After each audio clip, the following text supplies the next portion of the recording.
I know what you're thinking. Shut the fuck up about this. Hey everybody, Corey James. Welcome back for part 2 of my Tough Mudder experience. The first video I kind of talked about the experience as a whole. This part I'm going to talk more about the course and the whole track. I'm going to talk about 3 specific obstacles and then kind of just like a little bit more about the track too. So the first obstacle that I want to talk about is, it was called Shawshanked, and it was one of my favorites because it was one that had the most diversity within the obstacle itself.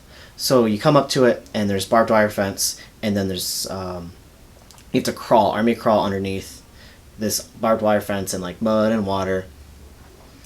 And then you get to this like black tubing that you have to turn around, and then there's a rope at the top and like pull yourself through the tube.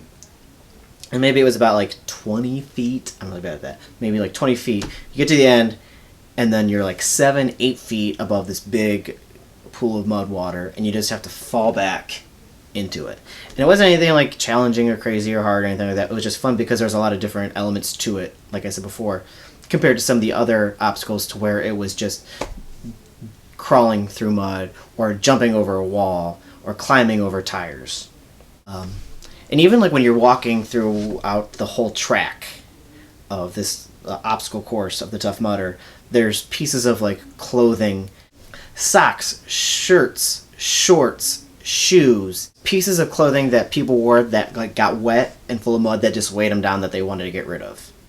The second obstacle that I want to talk about is it was called Everest, and it was a huge wall, like a half pipe wall that curved up, and it was like 14 feet, I think they said. I don't remember.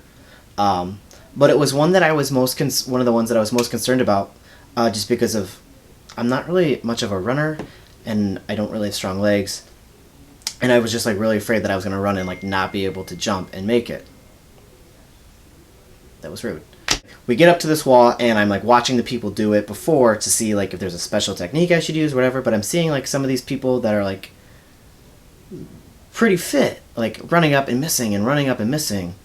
And so that made me even more nervous about it. Well, my favorite part about the whole wall was this guy in front of me that was doing it and was trying and trying and trying. And he looked like LeBron James at age like 55. Like he was just huge and massive and just like a total beast. And he had his like family on the side, and they were cheering him on, and his wife was just amazing. She was just yelling like at him just to do it, and he'd run and he'd miss, he'd run and he missed, and you could just tell he was like getting defeated. Like he was like pretty like on the verge of just quitting. And like his wife, like I said, she was just cheering him on, and like I just yelled over to her, I'm like, hey, I wish I had a cheerleader like you. And I'll never forget, she just goes, don't worry baby, I got you, what's your name? And so I told her, and then when it was my turn, she is just yelling at the top of her lungs, just like, Corey, come on, here comes Corey, he's gonna do it. And it was just crazy because like I don't know who she was. I feel bad because I don't even know her name to properly thank her, but she was just cheering me on and cheering me on, and I took off and I went up that wall, and I just made it. I made it on the first try, and I was just so like excited for that.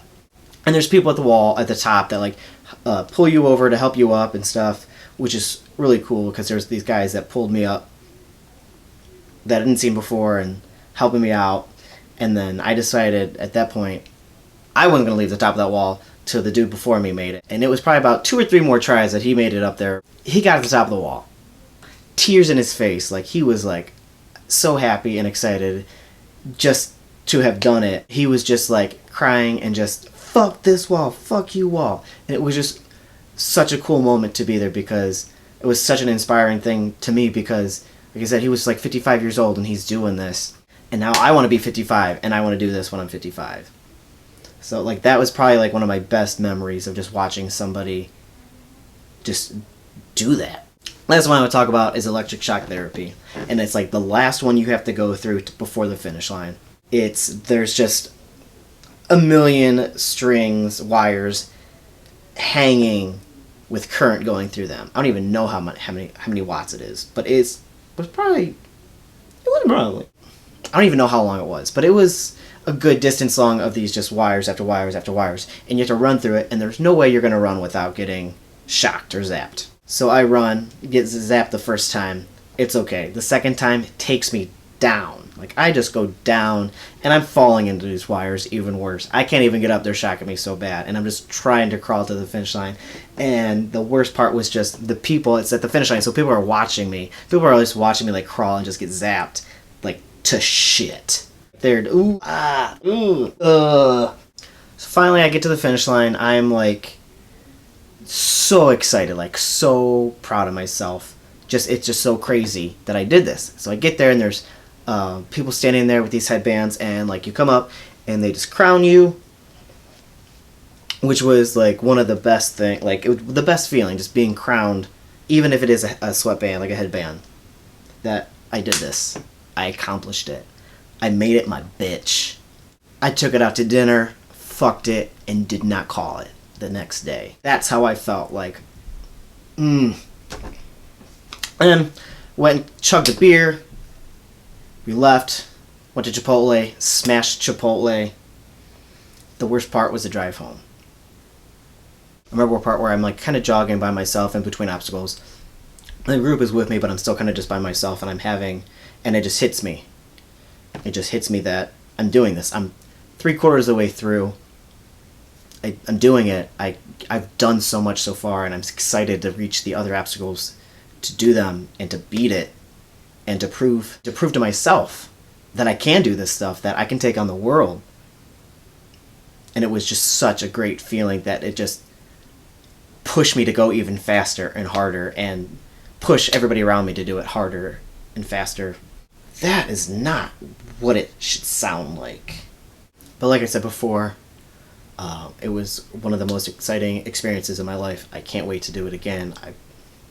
I want to do it again. I want to do it like once a month. Thanks again to everybody who helped me, who pushed me, who was there, everybody who supported me in this. So thanks again. Thank you guys for watching. Comment, like, subscribe. Have a good one.